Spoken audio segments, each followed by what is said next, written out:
what we've done in the Cook Island community is that COVID-19 has created some dilemmas and highlight of our downfall here in Whanganui, but not only here in Whanganui, but right through the world.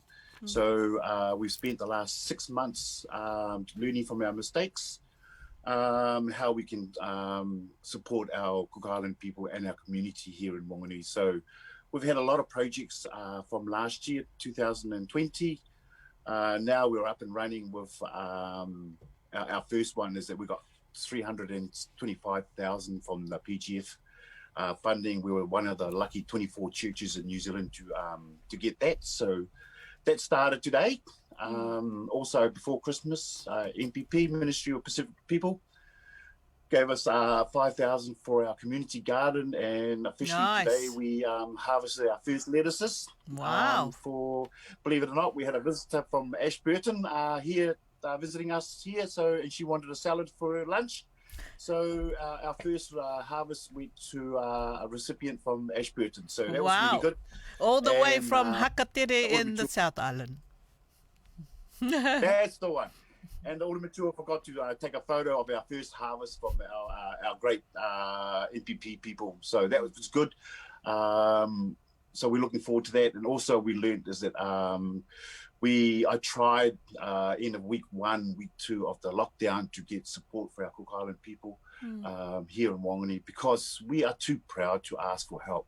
So I rang Pacific for Futures, MSD, you named it, I rang. The local MP, I rang, they couldn't help me. So the local iwi came along and made sure that 11 of our Cook Island people, especially our over 60s, got food packages for a couple of weeks until the lockdown finished. And because I'm part of the chairman for our local primary school, so we managed to help out 24 families as well. So it's not just the Cook Island people, it's our community. Now we have EPP gave us a garden project, and also gave us some money for our emergency shipping container, which we're going to fill up with corned beef, rice, flour, everything that a Cook Island needs to keep their family going week after week. So we learned from our food packages that pasta wasn't a good type of food for our island people, and it's still sitting in their cupboards now because they don't know how to cook it. But if you gave them a corned beef, rice and flour, I can assure you, you're going to have a massive feed with those. So we're loading up our containers with those, because what's happening in the UK at the moment is, sadly, it might hit us here again in New Zealand and lockdown. We will be ready here in Whanganui to support our Cook Island people here, plus our community, which has been good. That's really nice to hear that kind of initiative, and also in support of those over 60s, and I guess then. That's something that it goes back to our tradition. We say tāporoporo, we got to look after this for the rainy day. So you're already building your reserve for the rainy day should there be a lockdown soon. Yes, because I got a feeling I must have got that from when I was at Rutaki Primary School. Stop it! That must come from somewhere. So you're practicing what you didn't practice when you were at school, Bless you. Yeah, that's it. Thank you. The tuttle patch, but we don't have that here in New Zealand. So it's lettuces and cabbages and tomatoes and all those things. We which is good. and bok choy and all that, Yeah, easier to grow too. Faster, yeah, it tastes nicer with the corned beef. All right, and Apai, in terms of the tato akonoanga Māori, how is that with now that you're bringing for the last 14 years when you set up this this organisation initially? How is that at the moment with, especially the tuatau with COVID? Is that getting stronger? People are going back to basics, revisiting their past, making those connections? I think here in Whanganui, 14 years ago, when I was part of the founding, when they tried to form the Cook Island community here, like myself, being an ex-serviceman, I had to moved away with my family and all that. Now I'm back. We're on our third trust since then. So as you're aware, people have their ideas and some are good, some not so good, and it's folded. And now the chairman previous to me 3 years ago come knocking on my door and says, "Hey, you've done so many years on governance with the military committees, and also, like say, 17 years with the local school board, to bring that and bring all that knowledge back to our Cook Island community." So my thing for today that I've sent out was that we started with 6 financial members when I started 3 years ago. $400 in the bank, in the Cook Island Bank, and now and then they had no plan to ensure the Cook Island community here for many more years, because it was about to fold. That's 2.5 years ago. Today we've got a couple of thousand sitting in the bank. We have our youth committee bank account all set up, and they've got money in there. Our cultural section is again, they've got money sitting in their bank account. And we had a Palmatua trip from Hastings. Nice. And it's our turn, as we do, to return the favour to Hawke's Bay, and we'll be heading over to our Palmatua, and we're going to take our Palmerston North Palmatua with us to Hastings in November. So the culture-wise, is that I think the negative side of it is it's our people who are brought up in New Zealand who have not been back to Raro or to the Cook Islands. Those kind of habits have started to sneak in. So now we've got many people, like I say, our Oramituas from Achitaki. I was born in Rutaki. We've got a couple here born and brought up from Black Rock. And we're just saying to them, if you're going to learn the culture, let's learn it the Cook Island way, not the New Zealand Cook Island way. Aye. And then so that's what we've gone and spent the last 3 years to set up these subcommittees of ours. So we maintain our culture and our heritage from the islands, not from encyclopedia or somebody that's written up in the bush somewhere here in New Zealand. So we're trying to secure that. Nice. And plus moving along with life. So those kind of things. But our AGM last year, how did that go with your AGM? Yeah, our AGM last year we put in like a lot of committee, we've never had funding from our government agencies, and that was one of my first things I looked into. What went wrong, what have they done in the past, in the last 12 years before I came along, and I found there were some red flags in some of the agencies that some of our people have applied for funding, and no accountability weren't sorted properly. No. So as I said, I've spent 17 years on the school board, so answering to the Ministry of Education on a regular basis, and accountability was one of those things I wanted to ensure that we needed to clear those pathways. Now we've cleared the pathway after 2 years, 6 months ago. I've managed to start applying for funding for the Cook Island people here. And like I said, we've just got $325K for beach year funding. We're very lucky. So our church now is going to get, it's going to look like a church, not like a dart hall or a hall that you hire for a 21st party. So we have a church, security fencing is going up, alarm systems all in.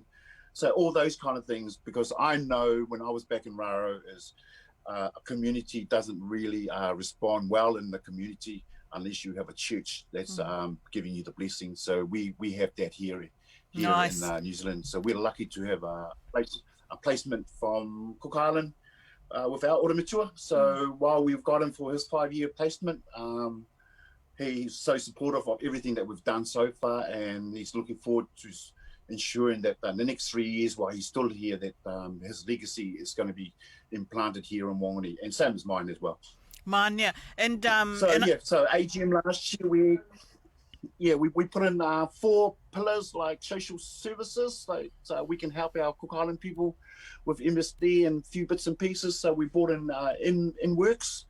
They're right through New Zealand, and today they managed to come to me and say, one of our 18-year-olds who left school, they will fund the apprenticeship for that child. Nice. Make sure they'll pay for driver's license, restricted and full. And we found a company that will hire this person. So that's part of our social services, and we've had a few of our other people that made unemployed through COVID. Therefore, they've come along and helped with MST for get their rent up to scratch. So there's a few other things that we've been ticking, food parcels over Christmas. So that's our social services, our culture we've set up. Like say the Paramatua and one of our Vaini Tinis went down to Invercargill with sedans. So we want to get that up and running and properly again. And also our youth was involved in the Sedans Language Week project. Right. And so we want. And how many in terms of your membership? What's your membership like at the moment? In terms of numbers, okay, are you in the hundreds? Or I started with 6, and now we're up to financial, just under 72. Nice. You know how hard it is to get $5 out of our Cook Island people to be a member, but at 72 is a lot better than what we were, say 2.5 years ago when I had 6. That was myself and my wife. So if you took us out, they only had 4. But on our books, we have over 150 that's registered to us for one reason or another, do not want to be part of the membership, or it's hard to get $5 out of them. But in Whanganui here, we have 400 according to the census report. Okay. And also we're trying to tap into Palmerston North, which is they're part of the Sedans umbrella, Whanganui and Palmerston North is one of the regions. And they've got over 1,000 Cook Islanders down there. So we're hoping to team up with them to bring them on board with us. Is that the youth conference that Sedan's trying to set up for August, is that we want Palmerston North youth leaders to be part of us together, and we go to this youth conference, wherever it is, as one unit. So we want to grow not only Whanganui, but we also want to grow with Palmerston North. And their local Labour MP, Tangi, just got elected for Labour, so we've got Cook Island 40 minutes away from us. Ai, and, like I say, yeah, tautoko, yes, the one. Yeah, that's the one. Yeah. Mako, meitaki. And I guess Inga, the whole with you under your leadership now, eh? The mask is up, eh? You just gotta make sure that you line it up like the Americans Apai. Then you know where you're going for your goal and for the people. No, can I say, time flies. Time flies. Look at that. We've been talking a while. But is there, other than your work in the community, what would be one of the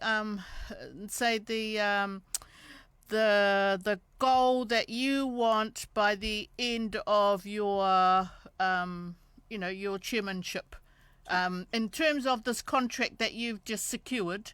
So where do you want to take the community after that contract, and then before you come off your chairmanship role? Should they want you to come off? No, there was no. We are very, very, very lucky. One name that I have to bring out into the public on a regular basis. His name is Teriki Noro. He's a twin from Black Rock. Him and his sister, but Teriki and his wife Janet 2 years ago saw this church hall up for sale. They bought it for the Cook Island and the Fijian community, under the understanding that one of us will buy it off them. So to have somebody to have a couple of 100,000 K spare just to go and buy a church for his Cook Island people, it's amazing. So that's amazing. God was knocking on his heart. God knew he was a good boy, a good Christian boy. Very good Christian boy. So we managed to, we looked at it and PG funding came along. So we applied, because I work for the district council. We've got a funding arm for the district council that helps for the events to attract business and events into Whanganui. And they managed to help us fill out the forms because we're too nice on these application forms. That's why they always decline us because we're not ruthless enough. They agree. So we... So we got one of the advisors who's now been appointed the CEO. So we must have been given the right person, and she gave us, she did all the writing. We did all the contract quoting jobs that she required in 10 days. She did all the writing that's required, and she got us the 325K that we needed.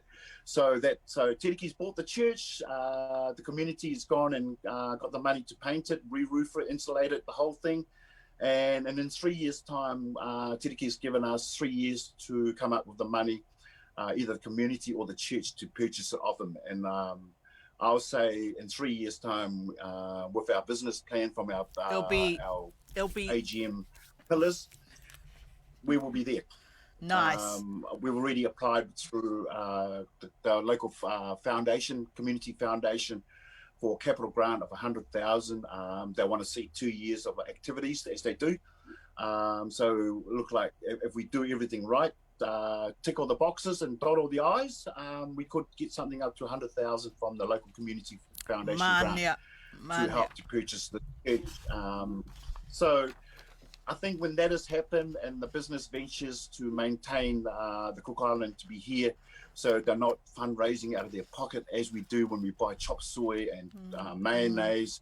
You know, those food packs that makes us go see Jeannie Craig's every month. Of course. So we're looking at seeking funding outside the Cook Island Nice. pockets, which we've been lucky, like the election.